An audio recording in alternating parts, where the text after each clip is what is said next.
Hola, buenos días, buenas tardes, buenas noches a todos y a todas. Acá estamos en el tercer episodio, tercer cuento, tercera historia de Impulsando Fútbol Femenino, un espacio de impulso para mejorar. Carla Facciano, hola Daniel. Hola Carla, bienvenidas, bienvenidos. Hoy nos vamos a pintar un ratito de celeste y blanco porque vamos a repasar desde los inicios la historia, el día a día, el crecimiento, el bache, casi la desaparición y el resurgimiento de nuestra querida selección argentina de fútbol femenino.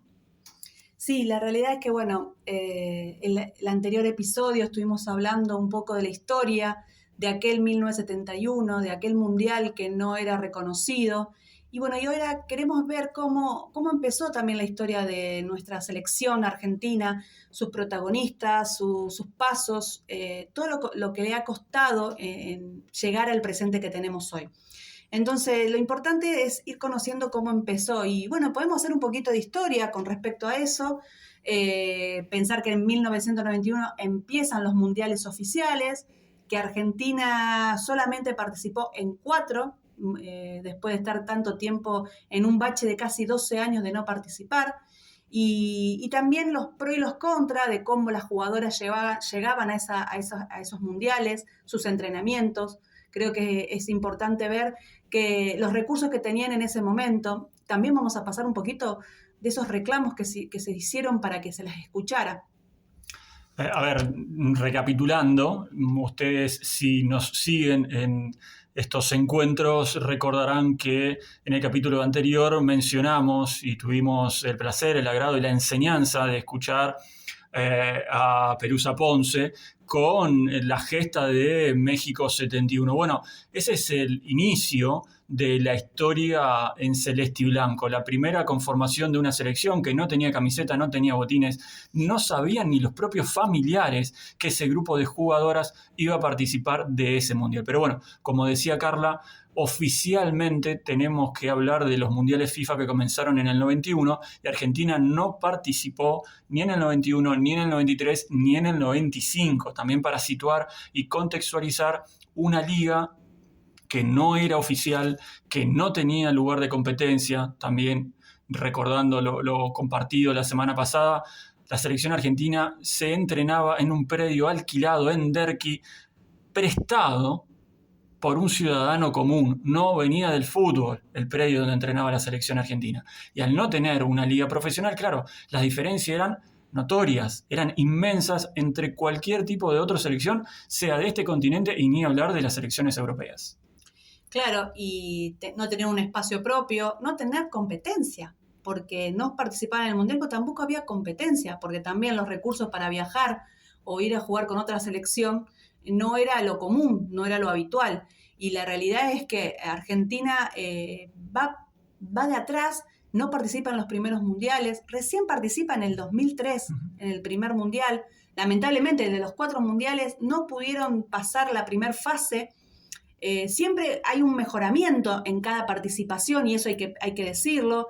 La preparación que se hacía previo no era lo mismo. Te llevaban en colectivo, no tenían una alimentación correcta, dormían a lo mejor hasta en un colectivo. Esa realidad es la que vivía un seleccionado argentino con pibas que tenían toda la ilusión de vestir la celeste y blanca. Y muchas jugadoras que podemos hablar de edades de 16, 17 años que hoy algunas las podemos estar viendo que siguen jugando en el fútbol argentino y otras que ya, están pasando la época de ser técnicas, pero que en ese proceso la pasaron muy mal, pero querían vestir la celeste y blanca. Sí, ¿no? Cuando se habla del sentimiento, del sentido de pertenencia, de lo que significa ponerse la camiseta de una selección, muchas veces, por no decir siempre, referenciamos a los futbolistas, ¿no? Al fútbol masculino. Pero ¿qué pasa cuando vos te querés poner la camiseta de la selección y no existe la selección? ¿Qué pasa cuando vos haces todo para jugar a la selección, pero ni siquiera tenés los colores para representar a tu país? Bueno, todo eso tuvieron que pasar un grupo de futbolistas, un grupo de mujeres, para llegar a lo que hoy conocemos como la selección argentina. Como mencionó Carla también en su momento, en estos 4 mundiales, cada uno de esos mundiales tuvo un color distinto, tuvo un color diferente, porque decíamos al comienzo, no participó en el 91, 95, 99, sí en el 2003, sí en el 2007. En cada uno de ellos se vio un avance, pese a que en uno de esos encuentros sufrió hasta ahora, y seguramente no se volverá a repetir, por el crecimiento que tuvo la selección. Decía, en uno de ellos sufrió la mayor goleada en la historia frente a Alemania por 11-0, pero aún así con esos resultados hubo un crecimiento enorme entre 2003, 2007 y ni hablar a partir de, podemos mencionar, 2015, 2016, que es cuando algo se rompe para bien, ¿sí? Cuando estas futuristas se cansaron, ¿sí?, de no encontrar un eco, se cansaron de pedir por favor y empezaron a movilizarse. Ahora sí, Argentina está representada. Ahora sí, las chicas, las futbolistas, las nenas que empiezan a patear una pelota tienen una referente, o varias, por suerte, como la Roquet, Bonsegundo, Correa, Steffi Vanini y cualquiera de las futbolistas que a ustedes les gustan que están escuchando del otro lado. Pero en ese momento, las referentes, las que hicieron ruido, las que se movilizaron, eran, y vamos a usar una frase que se repite mucho y para mí no buena, pero eran su propio jefe. Porque tenían que encargarse de todo, de absolutamente de todo, y terminaron siendo sus propias referentes. Entre ellas se bancaron, ni hablar de poner plata de su bolsillo, crearon un espacio que no existía. Y no estamos hablando de juntarse entre amigas o amigos a jugar al fútbol o a la pelota. Estamos hablando de representar a la selección. Y aunque nos cueste creer, durante casi 20 años Argentina no le dio la camiseta, no le dio la identidad, no le dio la representatividad a la selección femenina de fútbol. Se tuvieron que bancar solas, desde el nombre a lo que ustedes imaginen. Tal cual. Y recordemos, primer partido oficial de la selección argentina, 1993. Argentina juega en Chile con el seleccionado de Chile. Se gana 3-2. Me anoté los nombres de las jugadoras que hicieron los goles, porque después en esta vorágine nos olvidamos de ellas, que fueron también las que empezaron a escribir la historia. Liliana Vaca, Gabriela Lacobelis, Silvia Mejers. Fueron las 3 jugadoras que convirtieron los 3 goles del primer debut de Argentina en Chile. La realidad es que Argentina, al no tener esa continuidad de los partidos internacionales, no tenía entrenamiento. Hoy podemos ver otra cosa, pero antes las chicas las llamaban una semana antes, unos días antes, y tenían que viajar a competir.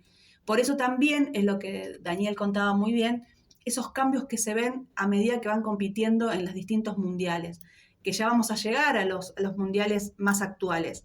Pero como decíamos al principio, 9 mundiales, Argentina solo participó en 4. Pero no solo participa en 4, sino que hay un bache muy grande entre eso. Y ahí, en ese bache, es como un olvido de la selección argentina. Un retroceso. Cuando comenzábamos, hablábamos de resurgimiento y nos tenemos que tomar y tiene que tener fuerza esa palabra, resurgimiento, porque desde el 2007 a ese movimiento colectivo que comenzó ya por 2015-2016, Argentina fue desterrada, fueron abandonadas las futbolistas, ¿sí? Casi 12 años, si contamos hacia el 2019, que fue la vuelta a la participación de los mundiales, fueron 12 años de absolutamente nada. Y por eso es importante conocer la historia, porque no es gracias a Dios o al universo. Sí, cada uno será creyente y podemos encomendarnos a la fe que profese cada una, pero es gracias, repito, a un movimiento colectivo que dijo hasta acá. Sí, porque esas chicas, a veces hay que ponerles el nombre, esas jugadoras que entrenaban y que tenían la ilusión de vestir la celeste y blanca, eran olvidadas y después criticadas, porque era muy fácil después criticar a la jugadora como patea o nos hicieron 11 goles. pero nunca le dieron las mismas herramientas o los mismos lugares para poder entrenar y fortalecer eso. Y la realidad es que ese olvido, esa cuestión de no importar, bueno, ellas dijeron basta. ¿Y cómo se manifiesta? Es algo que simbólico, pero es ¿te acuerdan la seña del topollillo? Bueno, de aquella que alguna vez Riquelme le hizo a Macri, ¿a esa te estás refiriendo? Tal cual. Es una seña que ya universalmente se reconoce como reclamo o escuchame. Y eso es lo que hicieron las chicas previo a la clasificación y al Mundial de 2019. Ya venían 2017, que la Copa, y con un partido, estar en Montevideo durmiendo en un colectivo previo a un partido, cobrar 150 pesos de viáticos por entrenamiento. 2017 estamos hablando, no estamos hablando. Y esas jugadoras dijeron, basta. Y eso fue lo que también hizo un clic en ellas mismas, darse cuenta de que su lucha y de que ellas ponían todo para poder cambiar esa historia, debía ser visto y debía ser recordado. Y si vos te pones a recorrer, se jugaron 8 Juegos Olímpicos. ¿Cuántas veces participó Argentina en esos 8 Juegos Olímpicos? En uno solo. En uno solo, 2008. ¿Por qué llegamos a ese Juegos Olímpicos? Por la conquista del 2006. ¿Y a quién le ganamos en el 2006?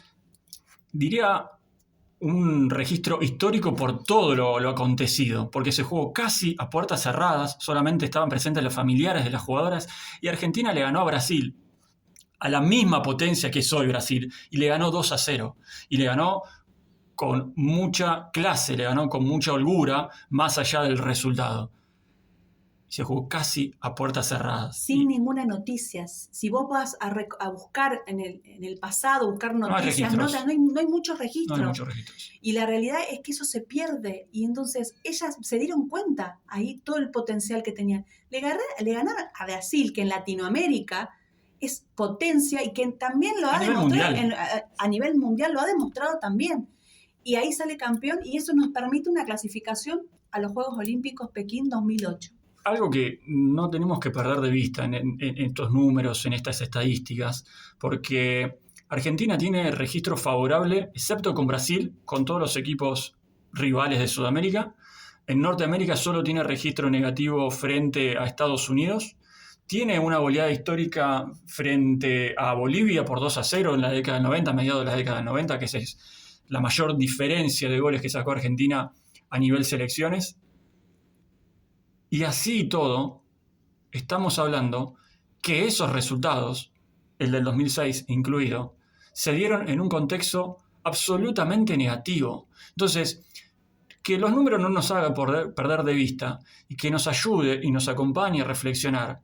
Si se pudo conquistar en un contexto casi de olvido esos resultados, imagínense con un poco de gestión, de decisión dirigencial, de acompañamiento, de planificación, todo lo que Argentina puede conseguir. Estamos en una tierra sagrada, estamos en una tierra bendecida futbolísticamente hablando, porque hoy en cualquier rincón de Argentina hay una piba que juega bien al fútbol, hay una piba que le gusta jugar al fútbol, con lo que eso significa, que disfrute de jugar al fútbol. ¿Por qué no acompañarla? ¿Por qué no darle las herramientas? ¿Por qué no perfeccionarla? ¿Por qué no prepararla? Si tenemos esa bendición. Ahora, claro, si no hacemos nada por las futbolistas, con el talento solo no alcanza. Con gambetear bien, cabecear bien, patear fuerte o atajar bien, no alcanza. Tenemos que formar selecciones, equipos, grupos. Necesitamos la decisión dirigencial. Decisión que, tengo que decirlo, Carla, a cuentagotas se fue viendo de 2019 para acá. Cambiaron muchísimas cosas. ¿Hay cosas para cambiar? Bueno, también como lo venimos diciendo desde el primer día, ¿no? Sí, hay cosas para cambiar, pero hay que hacer. Sigamos haciendo las cosas. De a poco, lento, diciendo, che, se pueden hacer mejor, pero hagamos las cosas. Porque el cambio se ve, repito, tenemos material, tenemos recursos humanos, tenemos jugadoras espectaculares, tenemos personas con ganas de dar, de aprender y de generar. ¿Por qué quedarnos? ¿Por qué regalar como se regaló 12 años de la historia de la selección argentina. La realidad es que en esa época, porque vamos a tener que hacer un antes 2019 y un después del 2019, porque creo que en la historia del fútbol argentino hay algo que nos hace, que nos dio un cambio.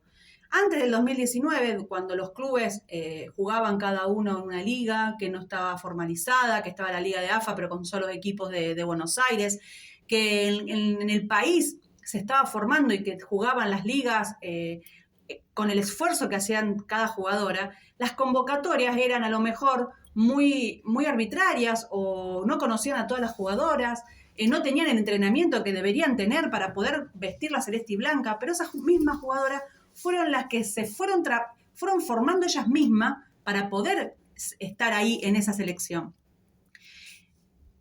Vos bien lo decías, 12 años hasta el 2019 que no tuvieron competencia. No hubo competencia, no mundialista, no hubo competencia. Jugadoras de trayectorias que triunfaban en Europa, pero acá en Argentina no tenían competencia.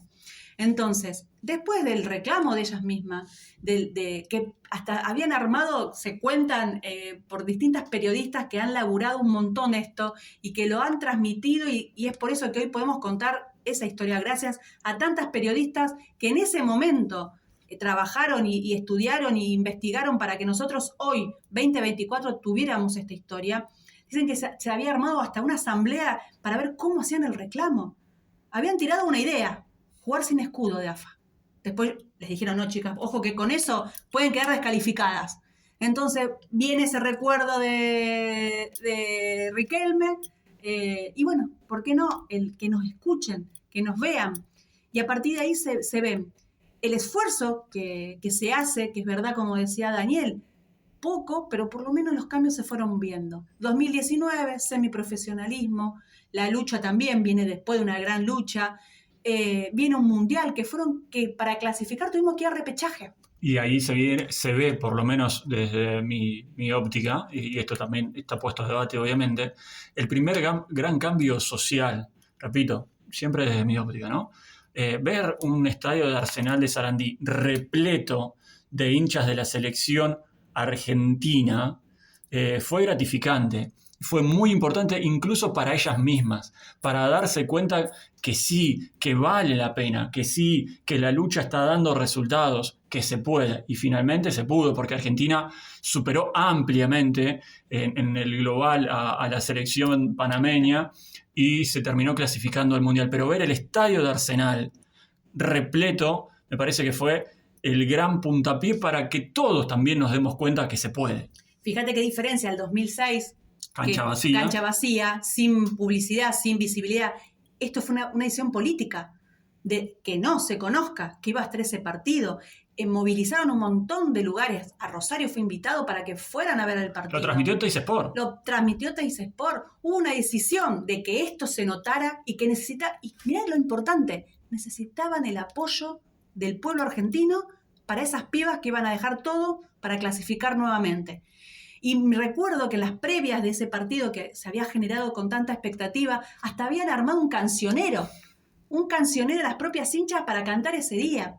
Y esas jugadoras vieron por primera vez, no sé si es por primera vez, pero quiero pensarlo así, vieron no solamente a sus familias en las tribunas, sino que vieron a todo el pueblo cantando y alentándolas para que lograran lo que lograron después, porque fue un partido de ida y vuelta, y que se logró la clasificación a un Mundial 2019 Francia, que también es un antes y un después. Sí, porque marcó un compromiso de parte de las televisoras, lo vamos a decir así, o de los medios en general, una cobertura como hasta ese momento no se había hecho, una buena presentación, por no decir muy buena, con partidos históricos, como el 0-0 a Japón, potencia, ¿sí?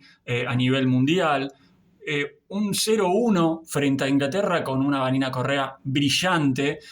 Lo dirá ella en su momento cuando seguramente la tengamos en estos micrófonos, pero para mí el mejor partido de su carrera en general, vamos a decir que con el buzo de la selección argentina, atajando un penal y sacando todo excepto una nada más frente a Inglaterra.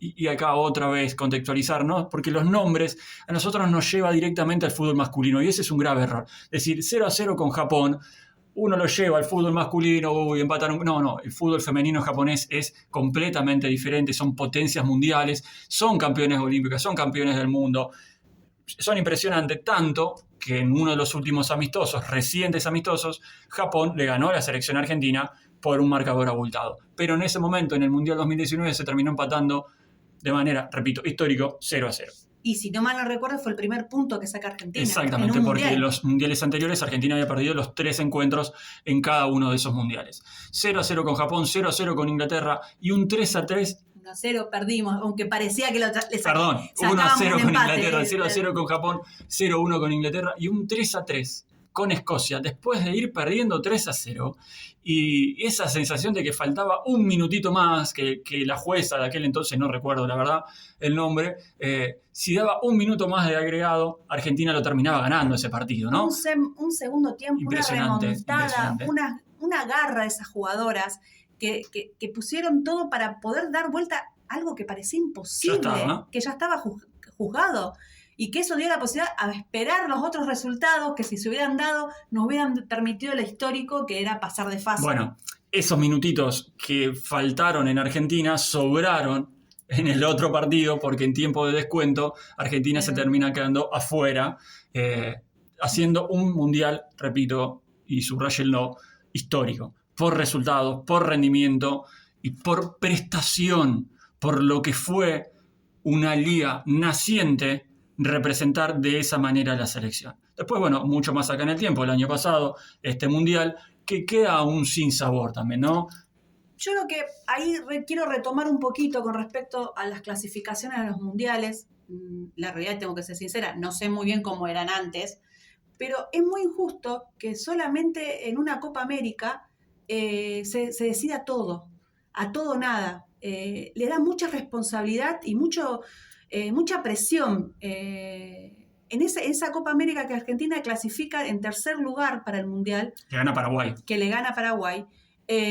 La realidad es que estuvimos a nada de ir a un repechaje que no era como el del 2019, era casi un mini mundial y que también hubiera sido complicado. Entonces también hay que empezar a hablar de las tomas de decisiones de los organismos, o sea, llamemos en esto AFA, Conmebol, FIFA, que también dar esa posibilidad a que la clasificación no sea tan o todo o nada. Sí, tiene que ver mucho con los cupos y otra vez tenemos que comparar. Fíjate cómo en las ligas europeas, en las competencias internacionales, en el Mundial próximo del 2026 a nivel masculino, va todo para arriba. Sí. ¿Sí? Suman todos los días un cupo más. Ahora van a ser... Eran 32, fueron ahora. 48, si mal yo con los números, me parece que van a ser 48 en el 2026. Lo que significa que en Sudamérica van a clasificar de 10 equipos, 7 o 6,5 porque hay un repechaje. 6 directos y un repechaje. Te tiene que ir muy mal para quedar afuera. ¿Sí? Porque entonces, en este caso, estamos hablando de masculino 7 cupos o 6,5 y femenino 2 cupos y medio. Repito, tiene que ver con la forma de disputa de los torneos internacionales y la cantidad de selecciones participantes. Todavía hay mucha distancia entre el masculino y el femenino en selecciones participantes, pero como dice Carla, son decisiones. Tal cual, fíjate que en el masculino la clasificación creo que es en 2 años se clasifican, porque juegan fecha FIFA y juegan para clasificar. Un partido te fue mal, a los 3 meses a lo mejor lo cambias y lo ganás. Bueno, acá es todo nada en 15 días, la presión de esas jugadoras, la locura de que podés quedar a nada de no clasificar y la desilusión. Pero por eso, el esfuerzo que hacen, también hay que pedirle el esfuerzo a las instituciones. FIFA, que está cada vez un poco más y cada vez mejor, porque 2019 fue taquilla, estadios completos, se transmitía por todos lados, muy bueno. 2023 exactamente igual, sube el cupo de equipos para clasificar, está garantizado que para el próximo mundial van a subir los cupos, además también igualar los premios, que eso también es algo también que se merecen las jugadoras. Entonces, esa clasificación viste, todo o nada, es mucha presión y bueno, lograrlo como lo lograron para mí es meritorio. No fue el mundial que hubiéramos querido porque estuvieron preparándose un montón de tiempos previo. Portanavo había tenido la posibilidad de tener las jugadoras bastante tiempo, tanto para... Casi un mes, ¿sí? Claro, entonces creo que eso fue muy importante. El grupo fue, la verdad que el azar no nos ayudó. Favoreció.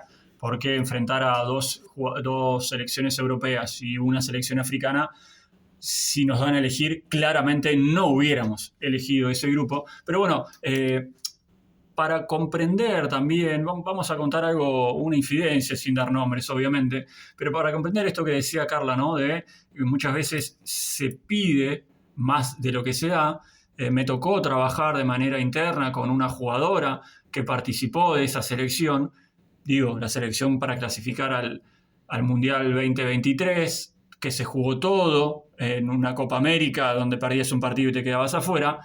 Y a esa jugadora, de manera psicológica, de manera hasta física, le jugó en contra tanto que no alcanzó con tomarse algunos días de licencia, sino que bajó notoriamente su rendimiento y tuvo problemas físicos producto de ese estrés generado por la participación en la Copa América. No sé si fui claro lo que quiero decir, ¿no? Fue tanto lo que ella puso de sí para conseguir algo colectivo, ella como todas sus compañeras, esa exigencia porque, a ver, también, y esto sí lo voy a decir, había un mensaje interno, cuando digo interno, desde parte de la Asociación del Fútbol Argentino, de que había que clasificar al Mundial sí o sí, porque si no, y le dejo punto suspensivo para que ustedes del otro lado agreguen lo que quieran y utilicen acciones negativas. Ya saben lo que sucede con el fútbol argentino de nuestro país. Sí o sí hay que clasificar al Mundial, porque si no, punto suspensivo, y usted agregue la acción negativa que se le ocurra en su casa. Bueno, en ese nivel de estrés tuvieron que disputar la Copa América las futbolistas, y repito, lo digo con conocimiento de causa porque me tocó participar, compartir espacio de trabajo con una futbolista de selección que tuvo que laburar mucho su cabeza, su cuerpo, que la padeció a nivel de estrés y a nivel físico, con algunas lesiones menores por suerte, para después cumplir su sueño de jugar el Mundial. La realidad es eso, y lo repetimos el otro día y ahora de nuevo, hay mucha presión, hay mucha crítica, hay mucho no pueden, no se debe, y al final no reciben lo mismo. Por eso hablábamos de esa clasificación tan dura y por eso es con tanto mérito que han logrado esa clasificación y con tanto mérito que siguen avanzando en la selección argentina. A nivel mundial, muchas jugadoras están en Europa compitiendo. Eso también le da rodaje a la selección argentina. Entonces hay que seguir creciendo. Las inferiores de las selecciones, eso es futuro, eso es selección. Se viene sub-17, se viene sub-20. Tal cual, y ahí tenés futuro y jugadoras un montón de tiempo. Pero bueno, eso es lo que le queríamos contar hoy. Hoy queríamos contar un poquito de esa historia, para que cuando nosotros veamos un partido de selección, no digamos, mirá cómo...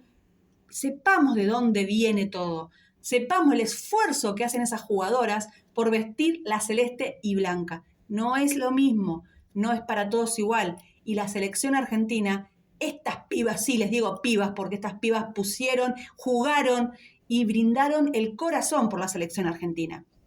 Que la selección argentina sea prioridad para todos y todas. Que no quede en un speech, que no quede en un elijo creer, sino que se tomen las decisiones que se tienen que tomar para que nuestra selección, la femenina y también la masculina, pero la femenina sobre todo, siga creciendo, siga haciendo historia. Repito este concepto. Imagínense, todo lo conseguido se creó, se gestó con muy poquitas armas, en un contexto plenamente negativo. Y con muy poquitas decisiones también, pero en un contexto mucho más positivo, se están viendo grandes resultados. Sigamos por este camino, sigamos construyendo, sigamos creciendo y sigamos haciendo cosas para que la selección, cuando ustedes escuchen este podcast en el 2044, podamos estar hablando de una selección argentina femenina a nivel mundial, con títulos, con gloria, con resultados deportivos, que son los que se vienen buscando y se vienen trabajando de no hace mucho tiempo a esta parte, podemos hablar del 2019 para adelante, y que seguramente seguramente, con las ganas, con el desafío y con la rebeldía que tienen las jugadoras argentinas, se va a conquistar. No tengo ninguna duda que los resultados, eso que las pibas esperan, se van a ver. Ojalá que no sea en el 44, que sea mucho antes, pero sigamos construyendo. Pienso que va a ser mucho antes, y de la misma manera que en el final del anterior programa agradecimos a las pioneras, en este final de programa agradecemos a esas jugadoras que desde 1993 vienen vistiendo la celeste y blanca, y en el cual ponen el corazón, el cuerpo, para vestirla y subirla a lo más alto. Así que muchísimas gracias. Gracias, Daniel. Gracias, Carla. Hasta la próxima.